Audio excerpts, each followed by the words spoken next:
Olá, então eu gostaria de convidar todos os palestrantes que deram aulas, exporam para a gente as aulas, e será aberta agora alguns minutinhos de perguntas e respostas, e vocês podem direcionar, só levantar a mão e direcionar a pergunta que os palestrantes irão responder. Está aqui, está aqui. Quem quer fazer pergunta? Bom dia.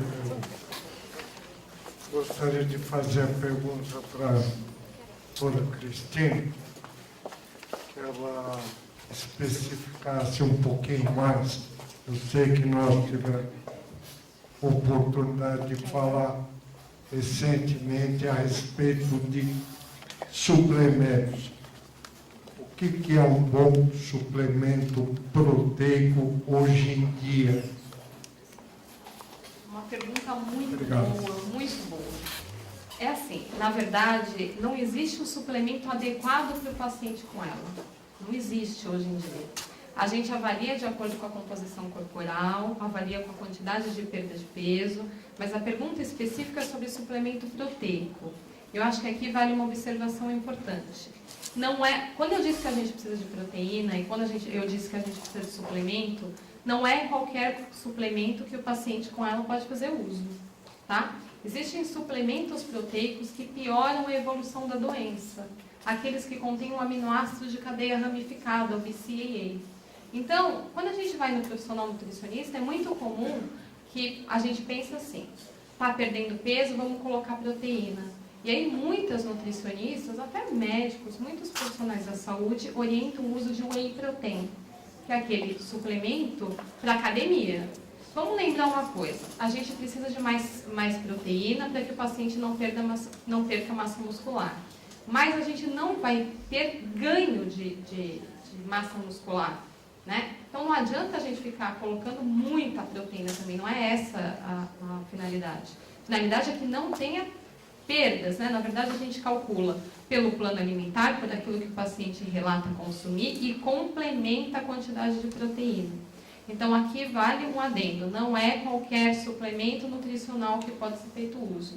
Suplementos nutricionais com finalidades esportivas não são adequados para os pacientes com doença neurônio-motor.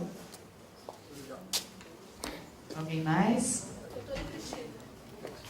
Um minutinho, vou levar o microfone. Minha irmã Luiz Castro, e faz 2 meses que ela está tentando acertar a questão do alimento. Todo solta o intestino. Todos soltam o intestino, é isso? É assim. Ela não tem. Tá, não tem? Então, a dieta pós-gastrostomia também é individual, né? É complicado eu dizer aqui qual seria a adequada. Nesse caso de solto o intestino, a gente pode pensar em alguns fatores. Pode ser uma dieta muito rica em gordura, por isso está descompensando. Pode não ter fibras. A dieta que não contém fibra solúvel pode descompensar. Esse intestino mais solto, diarreia, pode estar acontecendo por causa de algum medicamento que ela está em uso. Então é complicado a gente atrelar isso só à dieta. Pode ser algum outro fator envolvido que possa estar causando a descompensação. Se você quiser falar comigo depois individualmente, a gente conversa. Tá, só um minutinho, vou aqui, eu já vou aí. Para a Cristina também, que eu quero fazer uma pergunta. O médico me passou cloridato de centralina e eu perdi o apetite e está me dando diarreia também. Eu já perdi bastante peso depois que comecei a tomar. Eu acho que sobre a sertralina precisa ser adequada com o médico. O médico precisa avaliar se de fato a senhora precisa, a quantidade que foi prescrita, porque não é comum causar diarreia a sertralina. Um comprimido, é isso? Então, não é comum, né? Esse relato que a senhora está me dizendo não é comum dos pacientes. Mas eu acho que precisa adequar com o médico. Perder peso nunca, independente do medicamento. É porque eu como pouco, né? E tomando remédio não se Tirou o apetite, né? Tá. Então, precisa conversar sobre isso com o médico, de repente ele muda. Uma questão de mudar o medicamento já resolve. Tá? Cristina, continuando o que a outra moça abordou sobre alimentação e dificuldades intestinais. Meu pai também faz uso da sertralina na mesma quantidade. Ele começou a perder o apetite agora, ele ainda ingere comida sólida, não é por sonda.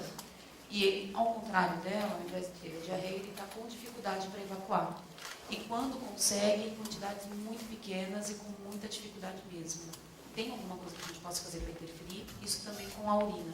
É assim, talvez você esteja atrelando isso à sertralina e não necessariamente a constipação vem por causa do medicamento. Os pacientes com doença neuromotor tendem a ter constipação intestinal por dificuldade de prensa abdominal. Na verdade, eles não conseguem evacuar, vai evacuando aos poucos. Um outro ponto é que ele pode estar com dificuldade de engolir e aí tende a excluir fibra da alimentação. Então, tem alguns recursos. Tende a, por exemplo, os pacientes com doença neuromotor também tendem a consumir menos água, porque não querem ir ao banheiro. Então, todos esses fatores interferem e o intestino tende a funcionar pior. Aumentar o consumo de água, aumentar o consumo de fibra, suco laxativo, por exemplo, mamão, laranja, ameixa preta pela manhã em jejum, são fatores que podem contribuir para melhorar a constipação intestinal.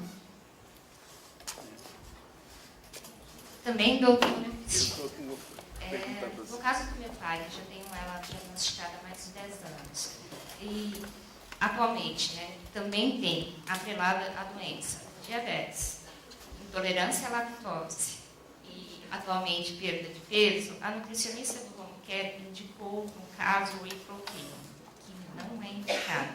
O que a gente percebe, o que eu percebi nesse meio é assim, essa dificuldade de identificar qual a suplementação e alimentação adequada que consegue não descompensar a diabetes, né?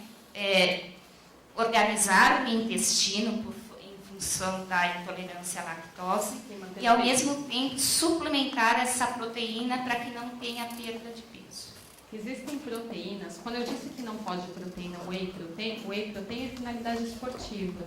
Mas existem proteínas, módulos de proteínas com finalidades clínicas que devem, na maior parte dos casos de evolução mais prolongada, a gente suplementa os pacientes. Então, existem suplementos específicos com finalidades clínicas.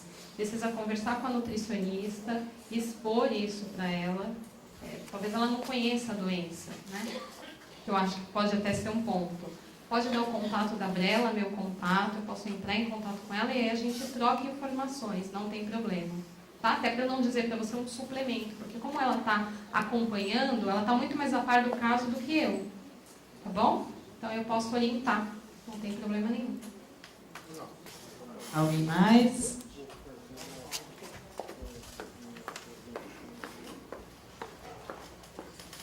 Algum inconveniente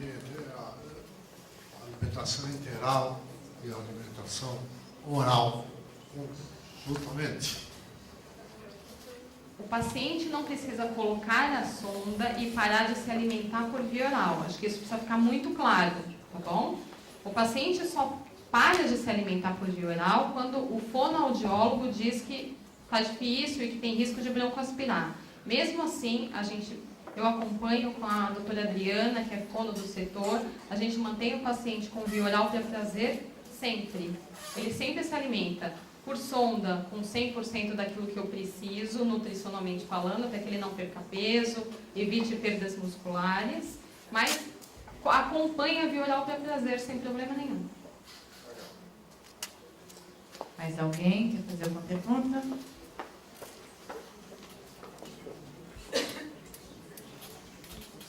Eu gostaria de saber sobre a vitamina E. Em que caso que é legal, que é necessário, que é indicado? A vitamina E é uma vitamina antioxidante. Alguns médicos neurologistas prescrevem. A gente não tem ainda nenhum estudo que nos mostre a real efetividade, mas a gente não tem nenhum estudo também que nos traga malefício. Então, suplementar a vitamina E através da alimentação, mais suplementação cápsula, é bem-vinda. Gostaria de saber, a minha esposa está ganhando 2 quilos de peso, isso aí vai afetar alguma coisa na evolução da doença? ganhar peso é muito bom. Eu acho que também tem que ficar claro que com o ganho de peso, o paciente piora das habilidades, a funcionalidade. A função piora. A gente já tem pesquisas nos mostrando, até porque ganhar gordura numa musculatura enfraquecida faz com que o paciente piore de funcionalidade e piore com os cuidados, né? O cuidador fica um pouco mais difícil. Então, ganhar peso não tem nenhuma piora de sobrevida, não. Na verdade, perder peso é que não pode. Acho que esses pontos têm que ficar claros. Ganhar peso vai piorar a vida do cuidador, então talvez não incentivar um ganho de peso indiscriminado, mas não pode perder. Agora, Patrícia, você fazer uma outra colocação. Um caso bem específico. Suponha que você vai prestar a sua atuação um paciente que já é infartado, que faz profilaxia secundária, com altos níveis de colesterol, que usa estatina. Como é que você vai dizer para esse doente que ele não precisa mais se preocupar com o colesterol, que ele tem que comer um pouco de gordura? Como é que se põe isso do ponto de vista prático, né? Eu entendo como uma questão de mundo real, né? Obrigado. Isso, é isso mesmo. Na verdade, paciente infartado que apresenta aumentos muito altos de colesterol, triglicéridos, a gente não trata do ponto de vista nutricional. Isso não quer dizer que não é tratado do ponto de vista médico, tá? Acompanhado, de repente, com tratamentos.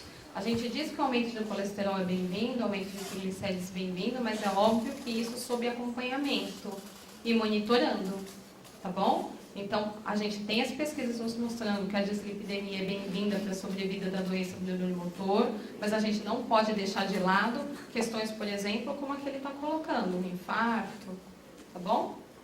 Eu queria te fazer uma pergunta. Em relação à parte de exercício físico, como fisioterapia, motora, enfim, é indicado algum suplemento, aumentar alguma coisa na ingesta no dia da fisioterapia, para isso, né? Porque a gente sabe que na parte esportiva o pessoal tem esse costume. Se a gente indica, se vocês indicam para o paciente. É uma pergunta muito boa. Na verdade, a gente tem sempre orientado os pacientes nunca fazer nenhum tipo de fisioterapia, tanto aquática ou motor, em jejum. Pacientes que já apresentam perda de peso, eu costumo suplementar esses pacientes antes da fisio.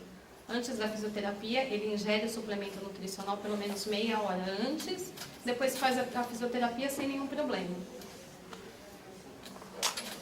Só mais uma questão, em relação à parte de constipação intestinal, existe uma coisa que o profissional da saúde pode orientar a família, e eu oriento os meus pacientes, eu vejo que dá resultado, é a questão da massagem abdominal, no sentido do intestino, para ajudar o peristaltismo, né? O movimento do intestino e ajudar na evacuação. Então, isso é uma coisa simples que a família pode ajudar, e isso pode ajudar no processo de evacuação.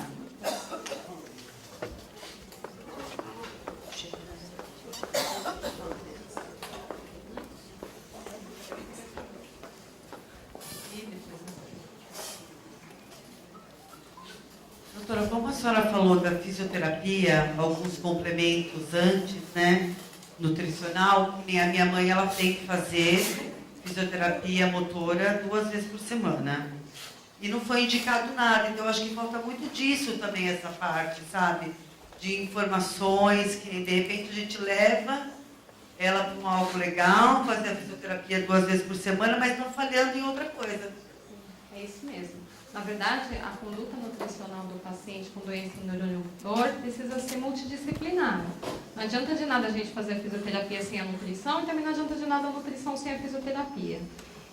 A gente tem alguns trabalhos, eu não sei se ela está em acompanhamento. Ela está na Brele, ela fez a multi... Ela passou em multi... Então, é assim, o acompanhamento da Brela nem sempre acontece de forma regular e contínua como a gente gostaria, até pelo número de pacientes que a gente assiste. Se ela está em acompanhamento e passou com a gente, o que eu sempre sugiro, e eu sempre oriento, é que o paciente nos fale isso.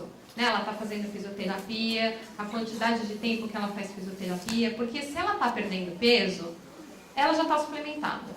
Se certamente nós suplementamos. Tá? Então, assim, o suplemento nutricional é bem-vindo, mas a gente também avalia o quanto de perda de peso, para saber qual é o tipo de suplemento que a gente prescreve. Tá bom? Então, conversa com ela para ela falar direto comigo ou com a nutricionista, com outra nutricionista. Ela foi diagnosticada 2 meses. Ela passou em equipe. Passou em equipe, já está fazendo a física, ela ainda não teve o retorno para ver se ela teve ou não perda de peso. A gente acompanha em casa, ela não perdeu peso. Não perdeu peso. Ela perdeu o apetite, mas a gente vai insistindo para ela comer, entendeu? Compra o que ela gosta para ela ir comendo. A gente prescreve suplementos nutricionais em alguns casos. Perda de peso é um fator muito importante. Se ela tem qualquer dificuldade de engolir. Então pode ser por isso que de repente ela não está suplementada e está fazendo a fisioterapia bem. De repente não precisa de suplemento neste caso. Isso. Ela não pode, nem ela e nem ninguém, fazer nenhuma atividade física em jejum. Isso não é específico para a doença do neuromotor. Ninguém pode. Tá? Então pode ser que ela não tenha o suplemento por isso. Não está perdendo peso, não tem nenhuma dificuldade de deglutir, então a gente acreditou melhor nesse momento não suplementar. Obrigada. Nada. Em relação à perda de peso e à disfagia, dificuldade de deglutir, aquele suplemento A, KG, ele seria indicado? Muito sobre A gente já ouviu muito do AKG, assim como a gente já ouviu muito do protocolo Diana. É isso que você está querendo me dizer, né? Então, o protocolo Diana é um composto de muitos, para quem não conhece, é um composto de muitos suplementos que internacionalmente alguns pesquisadores tentam administrar. O protocolo Diana é um protocolo não recomendado internacionalmente. Hoje a gente não sabe o que aquela quantidade de suplementos tomado em conjunto faria de malefício para o nosso paciente. Então, o protocolo Diana não é recomendado hoje por nenhum pesquisador, nem aqui no país, os que conhecem a doença, nem fora dele. E vitamina D? Vitamina D pode e deve ser suplementada para os pacientes que têm alguma deficiência comprovada por exames laboratoriais. No Simpósio Internacional de Orlando, nós vimos que pacientes com suplementação de dieta de suplementos muito alto em vitamina D piorava o curso da doença.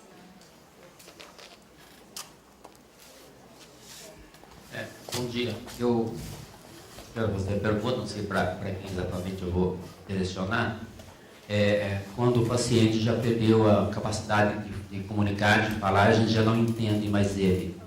Qual recurso que a gente tem nesta área disponível, quem pode ajudar? Daqui a pouquinho a doutora Adriana vai falar sobre isso. A fono, tá bom? E a segunda pergunta seria, existe um lugar específico onde as pessoas ficam internadas que possam ajudar a ter um melhor tratamento, ou é um caso de família mesmo?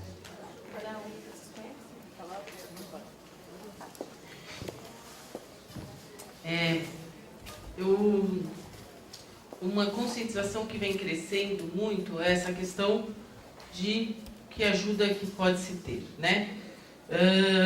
Nos Estados Unidos e Europa, eles têm a mente muito aberta a que quando o paciente não consegue mais estar com a família, eles chamam de cuidados paliativos e locais que eles chamam de hospices, que para nossa tradução, isso seriam casas que são especializadas para que essas pessoas fiquem bem cuidadas, que não seja um hospital, não é um hospital, porque não exigem esses cuidados de ficar entubado, ficar com coisa, né? Mas que a pessoa tenha uma qualidade de vida. Isso tem sido muito discutido há muitos anos, desde que eu vou, isso é falado, e as pessoas veem isso com uma certa frieza, que na verdade eu acredito que não exista, que você dá o melhor cuidado, com os melhores cuidadores, com a melhor tecnologia, para que essa pessoa se sinta bem com uma qualidade de vida. Esse ano teve uma aula que eu achei muito interessante, que devido a esse preconceito quanto a eu vou aos cuidados paliativos, eles começaram a pegar, uma associação dos Estados Unidos, começou a pegar as pessoas que estavam em situações como todos vocês, e levaram para visitar e fazer terapias nesse lugar. Então faziam a fisioterapia, faziam arte-terapia, faziam musicoterapia, faziam yoga, faziam terapias focadas em respiração. Então pegavam um tempinho do seu dia que você vai trabalhar, que você volta de trabalhar, e marcavam um horário nesse local. E você, então, ia conhecendo, ia desmistificando esse local, aonde pessoas que não estão nessa fase da doença também podem ir frequentar, aonde é oferecido os cuidados. Então, os cuidados de qualidade de vida. Então, isso é uma mente que eles têm muito aberta quanto a isso. E esse trabalho de levar as pessoas que não necessitam desse lugar ainda, fez com que isso ficasse mais claro e menos medo, menos mistificado. E as pessoas se sentiram mais à vontade para, nenhuma necessidade, procurar esse suporte e procurar essa equipe. Nós, da Brela, temos uma parceria com Cuidados Paliativos da Unifesp. Tá? É uma parceria já estabelecida há alguns anos. A Érica e a Cecília são as melhores pessoas para vocês conversarem, quem tiver essa dúvida, como é feito aqui. Claro que nós não temos ainda o suporte e a tecnologia que se tem fora, mesmo porque nós precisamos começar a nos aderir a isso. Mas é uma realidade e que eu acredito que cada vez mais a gente vai poder implementar isso em mais locais no Brasil. Então, quero que vocês fiquem tranquilos e vocês fiquem amparados, porque qualquer necessidade dessa, tanto a Érica como a Cecília estão prontas para auxiliar vocês e orientar vocês. Alguma coisa? Ali. Tem uma pergunta aqui. Aqui. Dá um minutinho. Doutora Abraham. Ele está vindo ali. Na explanação que o senhor fez, eu vi que tinha vacina para gripe, para nós portadores da ELA. E a vacina para pneumonia? É indicado? Onde está o Acari? O Acari, onde está? Essa questão aí é com o médico, é uma questão médica. Nesse estudo lá de Portugal, ele estava chamando a atenção para esses cuidados na época do frio para os pacientes, para não ter essas infecções respiratórias. Mas aí nessa questão da indicação da vacina tem que ser indicação médica. A doutora está aí retornando, a gente pergunta para ele. Mais alguém? O doutor Marcos está aqui, pode responder, um minutinho. Está ali. Também, está indicada tanto a gente indica mais a pneumo 13, que cobre 13 cepas de pneumococo. O paciente está indicado a vacinar das duas formas, tanto para a gripe como para a pneumonia. É muito melhor você ser submetido ao efeito colateral da vacina logo no começo do que pegar uma infecção. Prescrição médica, na hora da consulta. O governo oferece as duas vacinas gratuitamente no posto de saúde. Obrigada, doutor Marcos. Mais alguém? Ok.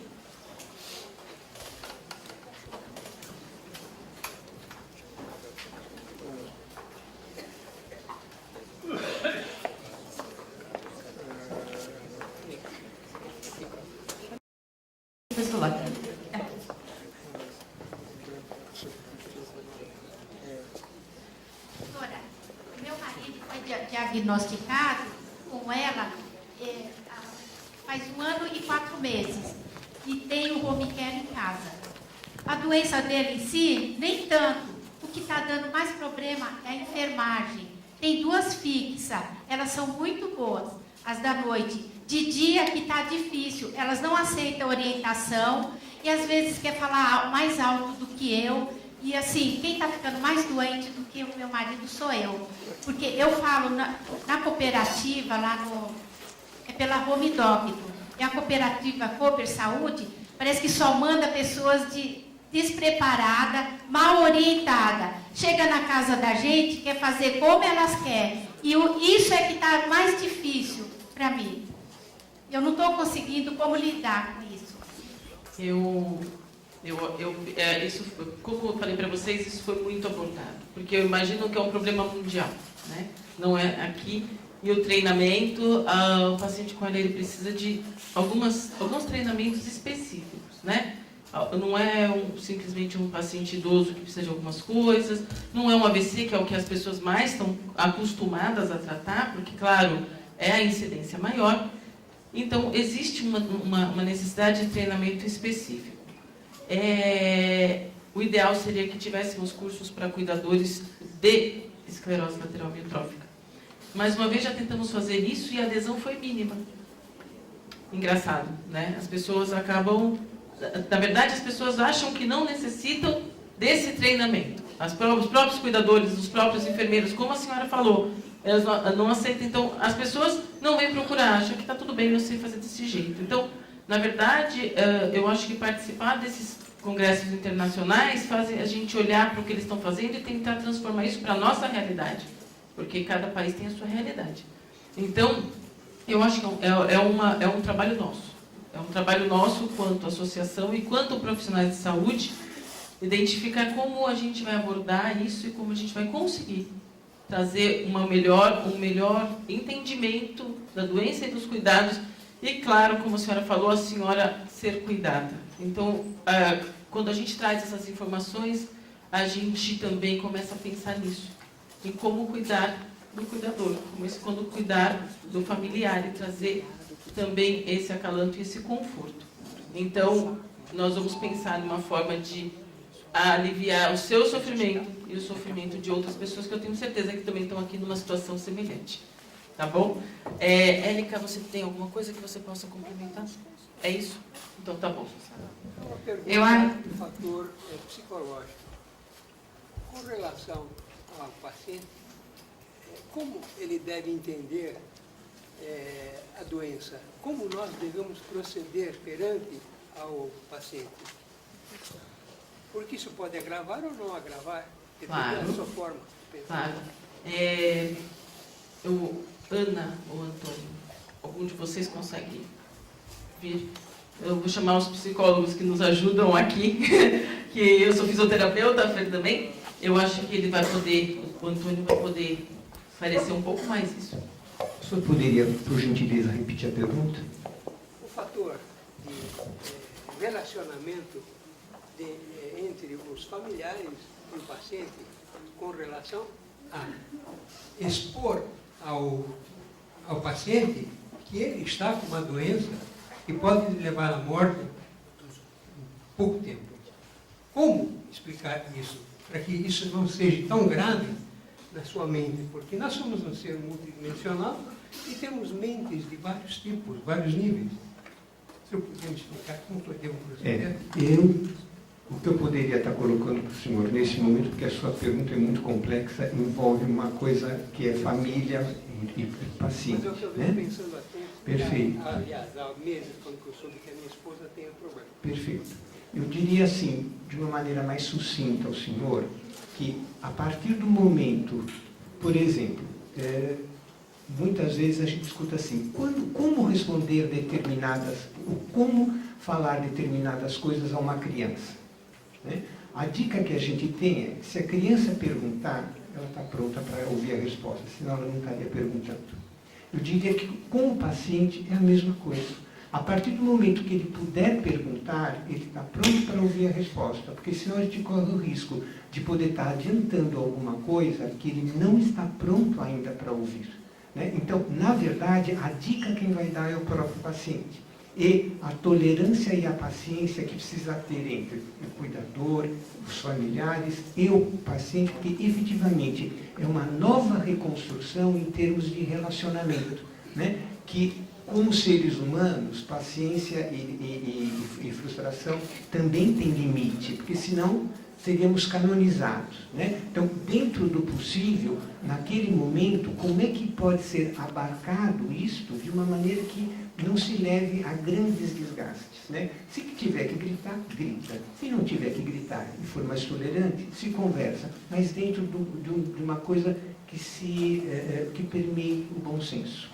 Né? Eu acho que o que eu poderia estar colocando para o senhor é isso. Eu entendi, então, que eu devo aguardar um momento pela pergunta. Sim. Não adiantar, porque se isso for adiantar, porque muitas vezes é uma expectativa da gente, onde o outro não está pronto para falar. Então, como eu pelo menos me reporto às questões da natureza, né? Como é que a gente sabe que uma fruta está madura? Olhando para ela e aguardando ela amadurecer. A hora que ela estiver madura, ela se presentifica. Então esse é o momento da gente degustar. Tá bom? Eu gostaria de saber, o paciente que começa a fase das câimbras, qual o melhor procedimento, câimbra abdominal, qual o melhor procedimento, se existe algum medicamento, se existe algum exercício que possa ser feito, ou como auxiliar para diminuir essas câimbras. As câimbras, elas normalmente, quando elas começam a acontecer, você tem que perceber vários fatores. Primeiro, o fator, a atividade, se ela está exacerbada, e não precisa ser só uma fisioterapia, pode ser uma atividade exacerbada em casa, todas as atividades que a gente tem. A questão nutricional é importante também para isso, mas o que a gente faz? Né? Começando umas câimbras abdominais, eu vejo como ainda o melhor tratamento para isso, você alongar e massagear. Como a gente melhora uma câimbra? Se eu tenho uma câimbra, vou dar um exemplo, se eu tenho uma câimbra na panturrilha e que faz o meu pé ter a tendência de ir para baixo, eu alongo ele para cima. Então, aos poucos, é lento, não é um alongamento forte, é você ir soltando essa musculatura, porque a câimbra, ela contrai, então, e relaxando. Se está começando a ter no abdominal, o abdominal é mais difícil, né? É um dos músculos mais difíceis para a gente alongar, mas eu acho que massagear e a gente fala de algumas manobras de deslizamento, eu não sei se ele tem acompanhamento fisioterapêutico, tem. Pedir, a fisioterapeuta então com certeza sabe. Pedir para massagear, pedir para fazer manobras de deslizamento e de uma técnica que se chama pompagem. Você pode usar pompagem. Ela sabe o que é. É você segurar uma parte do músculo e com a mão estirar a outra. Então existe isso e dá um bom conforto. Isso além da massagem. E para todas as câimbras de locais mais móveis, você consegue então fazer de forma a alongar na posição contrária. Tá? Mas a fisioterapeuta, com certeza, falando para ela, essas técnicas ela sabe fazer. O aspecto nutricional, tem alguma coisa que ajude a diminuir essas câimbras?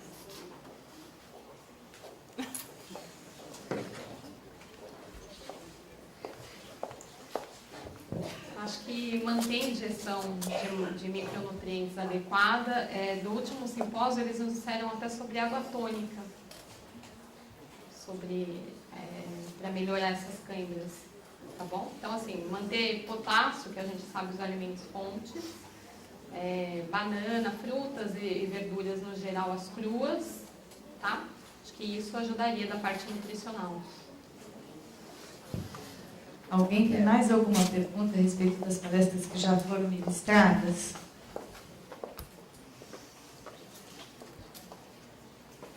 O que eu queria perguntar, não sei direcionado para quem que vai ser, quando a pessoa tem eles falam bastante sobre a fadiga, né? Deixar a pessoa um pouco mais de repouso, né? Pelo menos o máximo possível. Só que assim, com a minha mãe a gente não consegue. Sabe, ela está enfrentando a doença tranquilamente, ela está super bem psicologicamente, pelo menos é o que ela passa para a gente percebe, e a gente não consegue fazer ela parar. Tipo, ela anda, ela está fazendo a fisioterapia, mas ela quer continuar fazendo uma outra atividade ocupacional, ela quer fazer as coisas na casa, mas assim, ela quer fazer tudo muito, entendeu? Ela fica cansada? Não. Então eu queria saber se tudo bem, se pode, porque a gente se preocupa, a gente, mãe, você tem que ficar mais tranquila com isso, repousa, senta um pouquinho, ela não quer. Ela está bem, se não para. A gente estava conversando e a Cristina falou muito da equipe junto, né? A equipe multidisciplinar. Então, quando que isso vai acontecer? Quando ela cansar muito a parte muscular, quando tiver alguma alteração respiratória que interfira para esse cansaço, quando tiver alguma alteração fonoaudiológica, quer dizer, disfagia e que contribua para uma menor ingesta e, com isso, emagrecimento e uma alteração respiratória, ou quando a fala cansa para falar, cansa para respirar. Então, por enquanto, fica de olho nela só. Ela está com a fala já bem ruim, a fala já está bem, com a dificuldade bem alta mesmo, mas ela faz as coisas dela, e eu não sei até que ponto isso pode ser Não, bom pode ou deixar. não. Eu acredito que pode deixar ela fazer no ritmo dela. Porque se ela começar a ficar cansada ao final do dia, aí vocês vão perceber, e aí é hora de intervir em termos de você está ficando cansada, então você está gastando mais do que está entrando de energia. Então vamos diminuir e ir espaçando, na verdade, as atividades. Ela descansa um pouquinho entre uma atividade e outra. Ela fez fisioterapia, ela começa a descansar um pouco depois. Ah, mas eu quero lavar uma louça, vamos dizer. Ela vai lavar a louça dela. A funcionalidade é importante, não parar as atividades funcionais que você consegue fazer. Não precisa parar. Só ela cadenciando um pouquinho esse ritmo. Mas ela vai sentir necessidade quando isso aparecer para ela. Se por enquanto ainda não está, ela está dormindo bem, acorda bem, não tem esse cansaço, deixa ela ir fazer. Ela perdeu o braço direito, né, os movimentos total, mas ela aprendeu tudo com o esquerdo, hoje ela faz tudo com o esquerdo e não para mesmo. É o corpo, anda, né? passeia, vai para lá, vai para cá, e tem na penha, quer passear. É, neuroplasticidade, o corpo se adapta a essas coisas. Mas não aparecendo o cansaço, e ele pode ser tanto muscular puro, como, puxa, estou com a perna muito cansada, nossa, como respiratório. Não aparecendo isso, ela faz as atividades. Começando a aparecer, ideal que diminua, espace essas atividades e sempre reporte isso ao fisioterapeuta, seja da parte motora ou respiratória. É importante sempre reportar. Tá bom? Uma perguntinha só. O aumento do fator imunológico, o aumento do estrogênio, contribui para amenizar a doença? Então, houveram algumas coisas sobre isso no congresso, mas eu acho que o médico vai saber falar melhor para o senhor. Tá? Foi falado disso, mas eu acho que tanto o Dr. Marco ele vai conseguir abordar de uma forma mais profunda para o senhor. Tá bom? Então, eu não sei se ainda será abordado esse tema, mas na aliança foi citado algum outro novo medicamento, a não ser o Riluzol? então, eu acho que tudo isso vai vir, como eu falei para ele na palestra do Dr. Marco, ele vai poder abordar de uma forma muito mais profunda e mais... Tá bom. Eu gostaria só de saber que foi explicado sobre o TO, sobre Sim. o psicólogo, que é muito importante, está sendo visto. E eu gostaria de saber como isso está sendo visto no Brasil. Você se depara com os compêndios, que dizem que psicólogo não tem, TO não tem, e você se depara com situações igual a outras, assim, que te obriga a ter a enfermagem, mesmo que ela afete essa parte psicológica do paciente. Como você lidera? Hoje a gente vê que tudo isso é muito abordado, né? Claro que para fazer aquelas questões que eu falei sobre a cadeira de rodas motorizada, não sei o que, existe um terapeuta ocupacional. É claro que todas as terapias que envolvem compaixão, aceitação de doença, cuidados paliativos, envolvem um psicólogo, né? Eu não falei de cada coisa, mas elas estão, entre aspas, subentendidas, que nada disso é feito sozinho. Não é uma pessoa e outra que trabalham, existe um profissional. Existe, quando o Abraão falou de exercício aeróbico e anaeróbico, quem fez a pesquisa, quem colheu dados? O fisioterapeuta. Quando a gente falou sobre terapia de empilhamento de respiração associada a insuflação e exsuflação mecânica, quem estava lá? O fisioterapeuta respiratório, né? Os profissionais, nós da equipe multidisciplinar, a gente está ali intermediando todas essas ações de conquistas e de descobrimentos. E deveríamos ser todos partes dessa equipe, de um convênio, de um home care. Alguns, eles incluem todos, outros não. Por exemplo, a fisioterapia aquática não é contemplada, muitos a psicologia não é contemplado, muitos a terapia ocupacional não é contemplada, fica entre fisioterapia comum e fonoaudiologia na maioria dos casos. É o nosso trabalho, né? Trazer um pouco disso e tentar mudar um pouquinho como as coisas são feitas, mas isso não é fácil, né? Não é fácil mexer num sistema estruturado, não é fácil, muitas vezes o trabalho ele é puramente técnico e a gente não consegue, como a senhora falou da enfermeira e você mesmo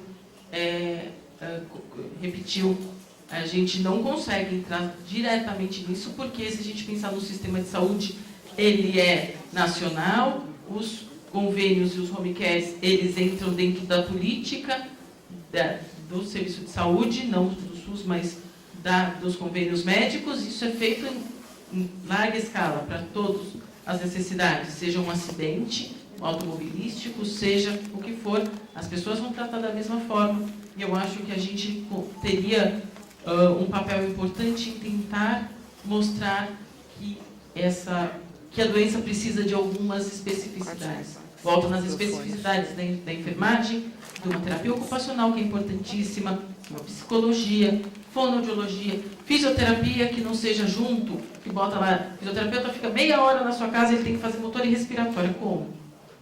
Não faz, não tem como. Eu só digo isso porque foi solicitado, foi aprovado pelo meu pai, só que eles vão até a minha casa amanhã fazer uma reunião me obrigando a ter enfermagem 24 horas, sem aumento de fisioterapia, quando quem mexe com equipamento é o fisioterapeuta. Exatamente. E aí vocês têm que ter esse conhecimento de falar, poxa, eu preciso disso. Mas e aí, cadê alguém para prescrever isso? Ainda é uma luta que a gente vai tendo, mas eu acredito que também as meninas da Brela podem orientar em algumas coisas. Tá bom? Certo? Então, muito obrigada, Fernanda. Muito obrigada a todos que participaram do bloco de perguntas e respostas. E nós vamos fazer um segundo bloco de perguntas e respostas depois, no final. Tá? Então, quem não pôde falar agora, de acordo com os temas, nós vamos fazer também no final. E agora, antes da gente tomar o café, tem uma surpresa. Então, assim, algumas pessoas estão sentadas em cima de um coração. Tem um coração grudado do lado de baixo da cadeira. Quem tiver esse coração, vai depois, durante o café, pegar o presente lá com as meninas da Brela, Cecília, Fabiana. E quem não tiver, vai ter outro sorteio depois. E agora a gente vai tomar o café e eu aviso quando for para a gente voltar. Muito obrigada. Pega lá, é isso mesmo. São 30 e poucos corações aí.